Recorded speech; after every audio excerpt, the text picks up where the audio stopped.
मुल्क भर में कोरोना वायरस के बाद में मुसलसल इजाफा जारी। मुस्बत केसेस की शरह 8% से तजावुज कर गई। 24 घंटे में 4286 नए मरीज सामने आ गए। कराची में कोरोना केसेस की शरह में इजाफा। वजीर आला सिंध मुराद अली शाह ने आज टास्क फोर्स का इजलास तलब कर दिया। महकमा सेहत और माहिरीन कोरोना की सूरत हाल से मुतालिक आगाह करेंगे। पंजाब के बेशतर शहरों में धुंध का राज बरकरार। हद निगाह इंतहाई कम होने के बाद मुख्तलिफ मकामात पर मोटरवेज बंद कर दी गई। ड्राइवर्स को फोग लाइट्स इस्तेमाल करने की हिदायत। लाहौर के अलामा इकबाल एयरपोर्ट पर परवाजों का शेड्यूल मुतासिर हो गया। अवाम पर एक और पेट्रोल बम गिरने को तैयार। पेट्रोलियम मसनूआत की कीमतों में 4 से 5 रुपए लीटर इजाफे का इम्कान।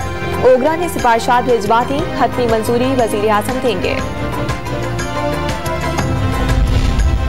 गैर मुल्की शहरी सरमायाकारी करके पाकिस्तान में मुस्तकिल रिहाइश हासिल कर सकेंगे।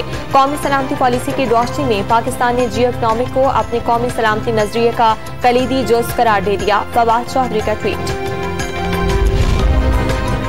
सिंध में नए बल्दियाती बिल के खिलाफ मुश्तरका अपोजिशन आज कराची में एहतजाज करेगी। GDA का वजीर आला हाउस की जानिब मार्च का इशारा। जमात इस्लामी ने कल शारा फैसल पर मुजाहरे की कॉल दे दी। और मुल्क के बालाई इलाकों में अगले हफ्ते से बर्फबारी और बारिशों के नए सिलसिले की पेशगोई।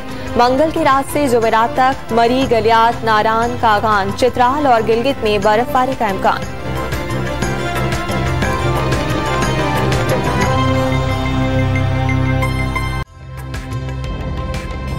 ताज़ा तरीन वीडियोस के लिए हमारा YouTube चैनल सब्सक्राइब करके बेल आइकन प्रेस करिए ताकि आपको मिले हर अपडेट सबसे पहले।